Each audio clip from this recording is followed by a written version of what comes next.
Ngayon naman, titingnan natin itong KMT or Kinetic Molecular Theory for Gases and then yung iba't ibang mga gas laws. Ngayon sa mga college entrance tests and exams, hindi pwedeng gumamit ng calculator. So kahit may problem solving yan, bawal gumamit ng calculator. So magsasolve tayo without using a calculator. Ang kailangan lang natin ngayon, ballpen at saka papel. So simulan natin dito sa number 1 about the Kinetic Molecular Theory. Which statement is true for the kinetic molecular theory of gases? Letter A, gas particles attract each other strongly, thus forming bonds. Letter B, gas particles do not collide due to repulsive forces acting on them. Letter C, gas particles have fixed volume and shape. Letter D, gas particles move randomly with negligible intermolecular forces. Okay? So itong kinetic molecular theory, okay, meron yung iba't ibang mga assumptions, no? Kasi ang kinetic molecular theory, inaalaw niya na makita natin yung behavior ng mga gases under certain conditions. Okay? Isa sa mga assumption niyan, titingnan natin mamaya, no? So isa sa mga assumption niyan ay contrary to what letter A says. Sabi kasi ng letter A, gas particles attract each other strongly. Kapag kinetic molecular theory, wala tayong attraction. Okay, itong word na ito yung nagpapamali dito sa letter A because gas particles, they do not attract each other. Kaya hindi sila nagpo-form ng bonds. Ganito kasi yan. Kung meron tayong container dito, and let's say meron siyang mga gas particles, hindi yan mag-a-attract sa isa't isa para mag-form ng bond. No, it doesn't happen. Okay? So, ang ginagawa ng mga gas particles, nagba-bounce-bounce lang sila dyan. Okay? Nagba-bounce-bounce lang yung mga particles natin. Okay? So, tingnan natin yung letter B. Gas particles do not collide due to repulsive forces acting on them. This is also wrong. Bakit? Ano bang sinasabi ng mga ng kinetic molecular theory? Sinasabi ng kinetic molecular theory na okay, nagko-collide pa rin sila pero may tawag tayo dun sa collision. Ang tawag natin dun sa collision is elastic. So, mamaya tingnan natin anong ibig sabihin ng elastic collision kapag pinakita ko yung mga notes. So, dalawa na lang yung options natin, letter C and letter D. Tingnan natin itong letter C.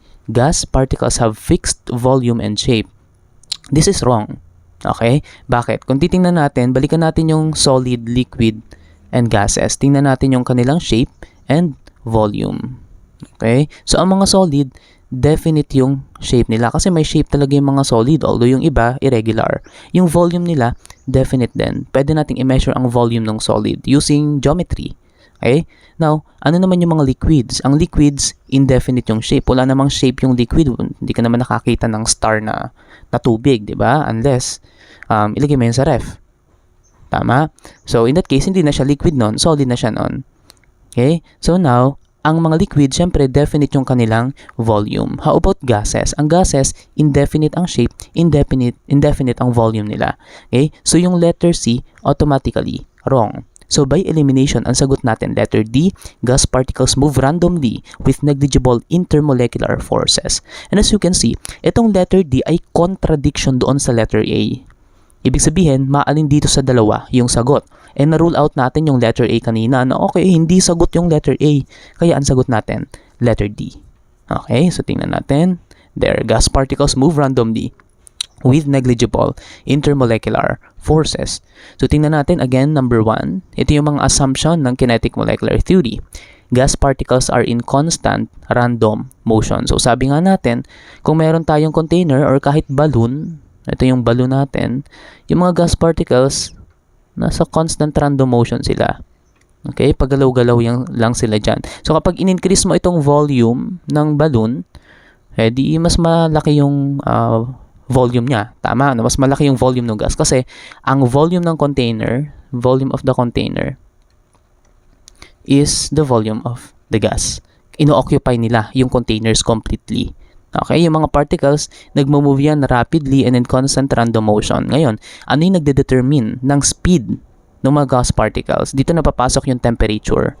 Okay? So, kapag nag-increase yung temperature, yung bilis nitong mga particles natin, mag-i-increase din. Okay? Kasi nga, yung kinetic energy niya, okay, yung average kinetic energy, ito yung nagde-determine ng temperature. Okay? So now, ito, collisions are elastic. Ibig sabihin, the total kinetic energy is conserved. Ibig sabihin, kung conserve yung kinetic energy, hindi nawawala yung kinetic energy kapag nagkaroon ng collision. Okay? Anong result niyan? Ang result niyan, syempre, yung total energy, okay, yung total energy nitong system na ito, constant, conserved yan. Okay? So, yan yung ibig sabihin yan. Pwede mong i-imagine na mga billiard balls yung mga gas particles natin. Na kapag nag-collide sila, yan, then babalik lang sila doon sa mga pinagalingan nilang direction or kung saan mang angle yan. Okay? Yun yung sinasabi na elastic collision. Pero, hindi mababawasan yung speed nila. Bakit? Kasi kapag nabawasan yung speed niyan over time, hindi na-conserve yung kinetic energy. Okay? So, next. Ayan, gas particles have negligible volume compared to the container. Okay, ibig sabihin, yung volume ng mga individual gas particles, negligible yan kung i-compare mo dun sa volume ng container. Pero tandaan natin na itong mga kinetic molecular theory, itong mga assumption na yan, valid yan doon sa mga ideal. Okay, sa mga ideal gases. Kapag pinag-usapan na natin yung real gases, magkakaroon na ng deviation yung behavior nila. Okay? So, ano yung sinasabi din nitong statement number 3? That gas particles have negligible volume compared to the container. So, kung meron tayong container, alam natin yung volume ng container is also the volume of the gas. Pero, itong assumption na to, it allows us or it explains no, kung bakit compressible itong balloon. No? Pwede mo siyang i-compress kasi yung mga gas particles, mag-iipon-ipon lang sila dito pag pinaliit mo tong balloon. Okay? So, yan yung explanation natin dyan. Kasi it's mostly empty. No? So, sobrang laki ng mga available space. And then, walang significant intermolecular attraction under ideal conditions. Ano ibig sabihin yan? Ibig sabihin, yung mga gas particles, hindi sila nag-a-attract or nagre-repel ng isa't isa under that condition. Ang condition na sinasabi natin is yung ideality. Ideal yung condition natin. Okay? So, yun yung sinasabi natin. Kaya yung mga gases, ano sila, kung meron tayong balloon, nakakailang balloon na ako dito, may balloon na naman ako dyan, yung mga gas particles, they are distributed evenly. Okay? They are spread out uniformly doon sa container. Kasi nga, walang mga attraction, walang mga repulsive forces. Okay? Pero, itong kinetic molecular theory, again, ina-explain niya yung mga ideal gases. Pero, paano pag pinag-usapan natin yung mga real gases? Okay? Kapag mga real gases, nagkakaroon na ng deviation. Ibig sabihin, iba na yung behavior niya compared dun sa mga ideal gases. Kailan nangyayari ito? Especially, nangyayari itong deviation ng mga real gases sa behavior ng mga ideal gases kapag mataas yung pressure at kapag mababa yung temperature. So, either of these two. Okay? Natatandaan ko, lumabas to one time sa mga gantong klaseng exams. So, again, ang deviation ng mga real gases sa ideal gas behavior ay nangyayari kapag mataas ang pressure or mababa yung temperature. Okay? Kasi, kapag nangyari yan, yung attraction magmamatter na. Okay? Again, kapag mataas yung pressure, mababa yung temperature, yung attraction, importante na yan. Okay? Magkakaroon na yan ng attraction. Alright? So, next tayo. Ayan. Question number 2. Calculations tayo. A gas occupies 4 liters at a pressure of 2 atmosphere. What will be its volume if the pressure is increased to 4 atmospheres at constant temperature? Ngayon, yung mga susunod na problems natin, puro calculations siya. Okay? Ito lang yung gusto kong matandaan ninyo na formula. P V over NT. O, yan lang. Okay na yan. PV over NT. Actually, hindi siya equation kasi wala siyang equal. Pero pwede nating sabihin na, sige, equal natin sa PV over NT. And then later, papangalanan natin siya. Although this looks like an identity. No, pero ano yung ibig sabihin nito? Kung hiwa-hiwalay natin yung formula, let's say pressure volume. Dito sa example natin, meron tayong pressure, meron tayong volume. So, kunin mo lang yung pressure volume, tapos pressure volume. Yung P1 V1 is equal to P2 V2. Okay? So, lahat ng nandito sa left ay 1. Ibig sabihin ng 1, ito yung original or yung initial condition. Yung lahat ng nasa right ay 2. Ibig sabihin ng 2, ito na yung binago nating condition. Okay? So, again, this is your formula. Ang tawag natin dito sa first formula na pinakita ko ay Boyle's Law. Boyle's Law. Okay, so yan yung Boyle's Law natin. So, ang ginawa ko, kinuha ko lang tong part na to. Okay, aside from that, pwede nating kunin, let's say, itong V at saka T. Okay, so with that, makakakuha tayo ng bagong formula. V1 over T1 is equal to V2 over T2. Kapag ang given sa atin, volume at temperature, yan ang gagamitin mong formula. Okay, itong formula na to ay Charles Law. Okay, so now, pwede rin natin kunin dito itong PT. P at saka T. Okay, so bibigyan tayo niya ng bagong formula. So, sulat ko siya dito. So, meron tayong P1 over T1 is equal to P2 over T2. Anong pangalan nitong formula na to? This is Gay-Lussac's law. Okay, Gay-Lussac's law. So, this is Boyle's law, Charles' law. Charles' law. Boyle's law. Okay, now, lastly, pwede natin kunin ito, V at saka N. So, meron kang V1 over N1 is equal to V2 over N2. Ang tawag natin dito, Avogadro's law. Okay? So, now, actually, itong pinakita natin, combined na to. Although sa combined gas law, tinatanggal na rin na, pwede natin tanggalin itong N. So, ano tong mga variable na pinakita ko? Yung P, again, tandaan natin, is for pressure. Okay? Pressure. Yung T natin ay temperature. Temperature. Yung V natin is volume. Yung N natin is the amount or the number of moles of gases. Okay? Now, itong mahalagang note natin, no, ang temperature i-express lagi natin yan in Kelvin. No, Kelvin temperature. Yung pressure pwedeng mag-iba-iba yan. Sometimes ina-express nila as atmospheres or sometimes millimeters of mercury. So, yan yung iba't ibang units natin for pressure. Ang volume, in this case, liters, minsan ml, depende dun sa problem. Yung moles natin, syempre, mole. Okay? Now, ano yung given sa problem natin? Ang given sa atin dito, volume at saka pressure. So, anong gagamitin nyo? Eh, di itong Boyle's law. Okay, so sulat ko dito yung Boyle's law. P1, V1 is equal to P2, V2. Ano yung given sa atin? Yung unang number dyan na nag-appear, kaya mahalaga maintindihan natin ano yung sinasabi ng problem. Sabi dito, a gas occupies 4 liters at a pressure of 2 atmospheres. Lahat yan, initial condition. So, ang pressure 1 natin is 2 atmospheres. Sulat mo dito yung 2. Okay, hindi ko na isusulat yung unit niya na atmospheres. And then yung volume naman niya ay 4.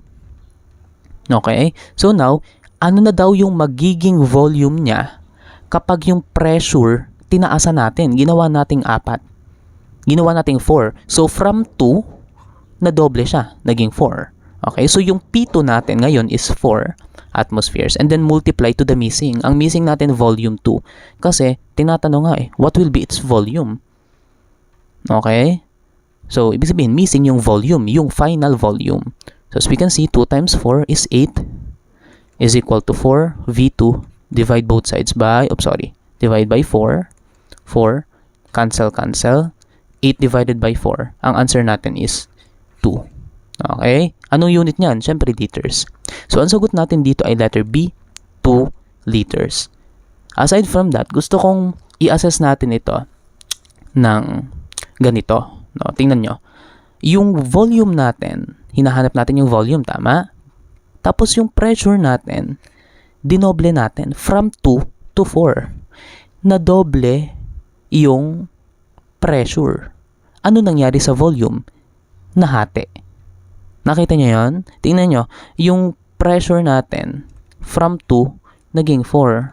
Nadoble. Yung volume, from 4, naging 2. Okay? Na-divide sa 2. Yung pressure na-multiply sa 2. Yung volume na-divide sa 2. Anong tawag natin sa relationship na yan? Ang relationship na yan, inverse. Inversely proportional. Okay? So, paano kapag na-multiply sa 3 yung pressure? E di yung volume, adi-divide sa 3. Ganun lang yon. Okay? Now, nangyayari yon dito sa Boyle's law. Okay? Sa Boyle's law lang yung nangyayari. Pero kapag meron kayo yung Charles' law, Gay-Lussac's law, at saka Avogadro's law, ang relationship niyan, direct. Kapag nadoble yung volume, madodoble din yung temperature. Kapag nadoble yung pressure, madodoble itong temperature. Okay? Kapag nadoble itong amount of mole natin or amount of gas, madodoble itong volume. Okay, again, ano yung pinakakakaiba dito sa apat na binigay ko? Yung Boyle's Law. Kasi sa Boyle's Law, inverse yung relationship. Pero dun sa Charles Law, Gay-Lussac's Law, and Avogadro's Law, ang relationship niya, direct. Okay? Ayan, letter B, 2 liters. Next, number 3, solve natin. A gas has a volume of 3 liters at 300 Kelvin. What is its volume at 600 Kelvin if the pressure remains constant? Pwede naman natin siyang isolve, pero gamitin natin yung mga pinagsasabi ko kanina na inverse at direct. So, ang interested tayo dito ay yung volume at saka yung temperature. So, V over T yan. At ang relationship niya, direct. Yung volume natin, yun yung hinahanap natin, no? Pero tingnan mo yung temperature. From 300, naging 600. Minultiply natin sa 2. Dahil direct siya, imumultiply din natin to sa 2. Okay? So, 3 times 2, 6. Yan yung sagot. Letter C. Okay? So, next tayo. A gas exerts a pressure of 1 atmosphere at 300 Kelvin. What will its pressure be at 600 Kelvin if the volume is constant? So, meron tayong pressure, meron tayong temperature. Yung temperature natin, 300, naging 600. Anong ginawa natin? Minultiply natin sa 2. Okay? So, anong law yung gagamitin natin? Gay-Lussac. P over T. Okay? P1 over T1 is equal to P2 over T2. Anong relationship yan? Direct. Okay? So, yung 1 atmosphere natin, multiply din natin sa 2, magiging 2 atmospheres. So, ang answer ay letter D, 2 atmospheres. As we can see, hindi natin kailangan talagang directly i-substitute yung mga values natin. Basta alam natin yung relationship nila. Okay? Minsan kasi, ganito yung ginagawa ng mga entrance exams. Hindi sila nagbibigay ng value. Sinasabi lang nila yun nangyayari. For example, the volume is doubled. What will happen to the temperature? So, alam mo, madodoble din siya. So, ang mga options dyan, minsan, ang mga options dyan, sulat natin dito, no? Doubled, remains the same, it will be halved, it will be quadrupled. Okay, so yun yung mga options dyan. Again, ang kailangan natin dito, yung mga relationships, direct ba or inverse. Okay, so next tayo. Number 5, if 1 mole of gas occupies 22.4 liters at STP or standard temperature and pressure, what volume will 2 moles occupy at the same conditions? So given tayo dito ng moles, okay, yung moles natin from 1 naging 2. So basically nagmultiply tayo by 2. Hinahanap natin anong mangyayari dun sa volume. Yung volume natin 22.4. Okay? So, ano mangyayari dito? Anong gagamitin nating law? Yung Avogadro's V over N. Kapag V over N, ang relationship niyan, again, ay direct. Kapag nag-increase ito, mag-i-increase ito by the same factor. So, nag-increase yung N natin by 2, dapat mag-i-increase din ito by 2. So, 22.4 times 2 is 44.8. That is the answer. Letter C. Ngayon, tingnan natin ito. Question number 6. What is the pressure of 1 mole of gas occupying 22.4 liters at 273 Kelvin using the ideal gas law? Kanina pinakita natin yung iba't ibang gas laws, no? Meron tayong Charles Law, Avogadro's Law, Gay-Lussac's Law, and then you have the Boyle's Law. At meron pa tayong isang important gas law. Ang tawag natin doon, yung ideal gas law. Okay? Sa ideal gas law, ang formula natin is PV is equal to nRT. Okay? So now, yung P natin dyan is the pressure of the gas. V is the volume occupied by the gas. N is the amount of gas in terms of mole, expressed in moles. And you have T, temperature in Kelvin scale. Okay? Now, yung R natin, this is the gas constant or tinatawag din nating R constant. No, meron yung iba't ibang value depende doon sa mga units na ginagamit natin doon sa ibang variables. One of the most common values that we use is yung 8.314 liter atmosphere per mole Kelvin. Minsan ginagamit nila 0.08206. Ang unit pala nito ay joule per mole Kelvin. Itong 0.08206 ay liter atmosphere per mole Kelvin. Okay? So again, ito yung mga units na ginagamit natin for the R constant. Ngayon, isa lang yung information na gusto kong matandaan natin dito sa question na to. Okay? So experimentally, okay? So this is experimental determination, no? According to experiments, yung 1 mole of gas, any gas to, no? 1 mole of gas at 273 Kelvin and 1 atmosphere will occupy 22.4 liters. Okay, again, tatandaan. Yung 1 mole of gas, any gas, at 273 Kelvin and 1 atmosphere will occupy 22.4 liters. Minsan, ang tinatanong sa mga college entrance test, itong value na to, 22.4. So, ang sagot natin dito is letter B. Kasi nga, at 1 atmosphere. And then, again, this is experimentally determined. Okay? So, ang answer natin is, yes, letter B, 1 atmosphere. Next, number 7. A gas mixture contains oxygen exerting 0.6 atmosphere and nitrogen exerting 0.4 atmosphere. What is the total pressure of the mixture? So, for example, kung meron tayong container, okay, container of gas, and then meron siyang mga nitrogen gases, and then you also have oxygen. Okay? So, ang sabi natin dito, yung oxygen, nag-exert siya ng 0.6 atmosphere na pressure. Okay? Ang tawag natin dito, partial pressure. And then, yung nitrogen natin, nag-exert siya ng 0.4 atmosphere. Itong 0.4 atmosphere, ito yung partial pressure ni nitrogen. So, para makita natin yung total pressure, i-add nyo lang yung mga partial pressures. Okay? So, basically, 0.6 plus 0.4, ang answer natin ay 1. Okay? So, the answer is 1 atmosphere. So, paano naman kapag ang sinabi sa atin, yung total pressure? So, yung total pressure, let's say, is sabihin natin na 3 atmospheres. Okay, ATM. Now, let's say na meron siyang tatlong gas components. Yung isa merong 0.2 atmosphere na partial pressure. The other one merong 1 atmosphere partial pressure. Ang tanong sa atin, ano yung partial pressure nung third component ng mixture? So basically, 3 minus this, and that will give you the answer. Basta ang pinakang idea natin dito, i-add mo lang yung mga partial pressures para makuha mo yung total pressure. Okay? At ito, ang nag-govern dyan is another gas law. Ang tawag natin is Dalton's law of partial pressures. Okay? So next, number 8, why do real gases deviate from ideal gas behavior at high pressure? Letter A, intermolecular forces and particle volume become significant. Letter B, gas particles become massless based on Boyle's law.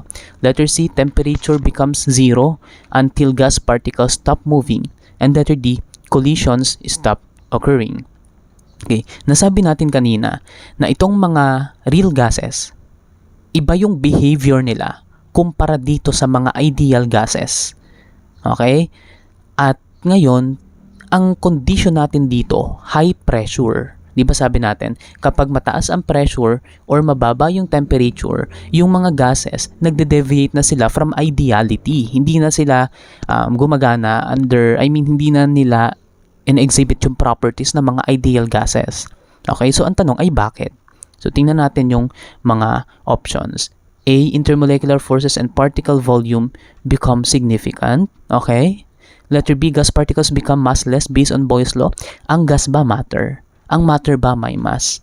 So, ibig sabihin yung letter B ay mali.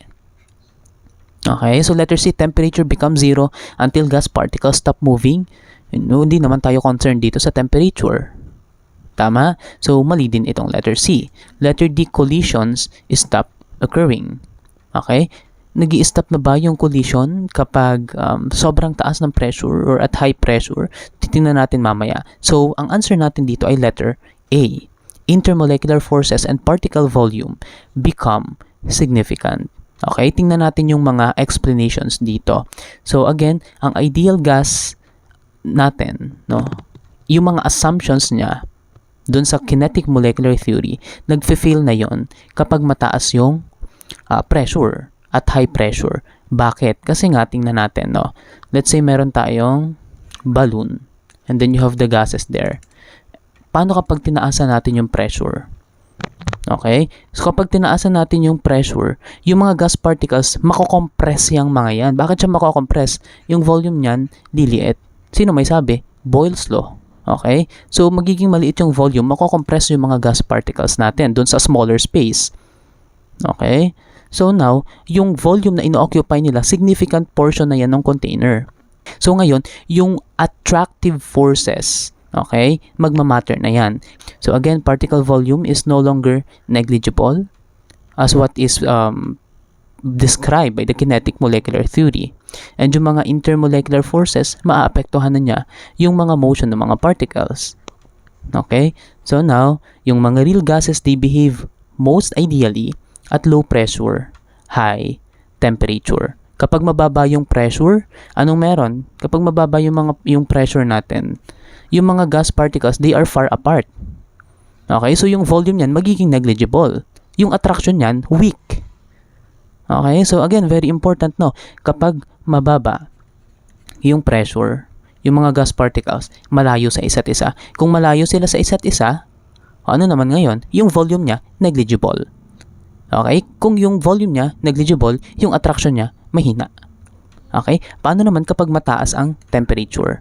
Kapag mataas ang mga temperature or ang temperature, again, related yan sa kinetic energy. At ang kinetic energy, alam natin, meron yung component ng velocity. So kapag mataas ang temperature, mabilis yung movement ng mga gas particles. Okay? Kapag mabilis yung movement nila, ibig sabihin na overcome nila yung intermolecular attractions. Okay? Ano yung hindi natin gusto? Ano yung hindi natin gusto? Ang hindi natin gusto dyan ay mataas ang pressure at mababa yung temperature. Kapag mataas yung pressure, tapos binabaan pa natin yung temperature, yung mga particles, magdidikit-dikit yung mga yan. Okay, they are now close together at mabagal na yung movement nila. So, meron ng significant volume na na-occupy sila at aside from significant volume, significant din yung attraction nila. Okay? So yan, again, yung explanation natin for the deviation of real gases to the ideal gas behavior.